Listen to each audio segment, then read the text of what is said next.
All right, Rand, thank you very much. Ohio loses 73-68 to the Buffalo Bulls, joined now by John Gross. And simply put, you were up by 18 at halftime. How did that lead fade away, and how did Buffalo win this one tonight? Well, you have to play two halves in college basketball, and we did not play well in the second half, obviously. And I thought that it was a little bit of fool's gold in the first half with Mulkey in foul trouble. Some of the other guys, Filson and Watt, in foul trouble.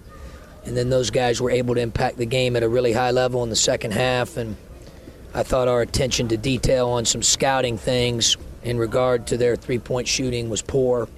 We weren't able to secure key rebounds when we needed them. They shoot 72% in the second half, which is embarrassing.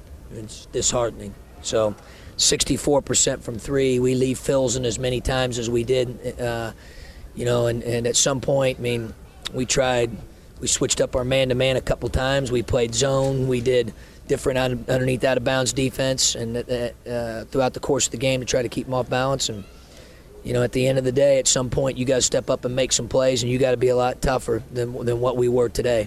Did you get the sense that if you just were able to hang on to the lead, if you just hung on to the lead, you'd be able to ride it all the way to the finish? Once Buffalo got the lead, it was as if, oh no, the ball game's over, when there still was some time left on the clock? Yeah, I just thought we were really soft. And obviously that's my responsibility. We got a soft basketball team. Soft mentally, soft physically. I thought we got punked in every way possible in the second half, both the mental aspect and the physical aspect, and it's unacceptable. They took away the three from you guys in the second half. Is that a function of Mulkey being back on the floor? Well, at some point you got to be able to dribble, Rob. Yep. And, we were able to break them down a little bit in the first half and get some threes in transition and off penetration, but I thought our ball handling was just poor in the second half. I thought our turnovers were very untimely, and I thought there were ones where they just tested our manhood and took it right from us. And obviously that's disappointing and disheartening.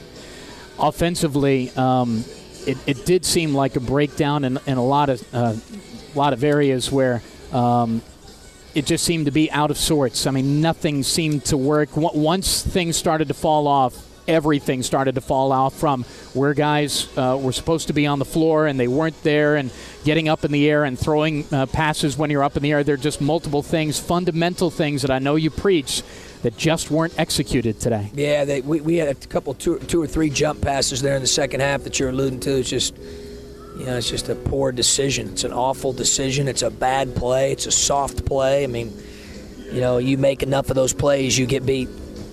Is this one of your more frustrating losses here? Maybe in my career. Then how do you respond? Is there a fear, or do you not even know how? Because right now it could go a couple of ways. Obviously, we've followed teams where you just can't respond, or this is the final wake-up call. I guess you and your staff are going to have to wonder what happens now, huh? Yeah, the guys, we got to answer the bell. We got no choice but to do it that way. So, that's what we'll demand of them, and we'll start working at it and getting ready for Wednesday's game. But I think I'm at the point now where I think we're foolish if we think the results are going to change if we don't get tougher and not throw the ball away and rebound the ball at key junctures and be able to get consecutive stops.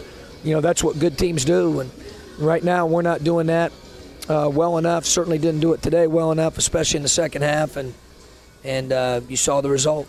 These are always tough after losses like this, but we appreciate the time as always. No problem. That's John Gross, the head coach of Ohio basketball. We thank him for his candid remarks after Ohio loses this one today to the Buffalo Bulls, 73-68.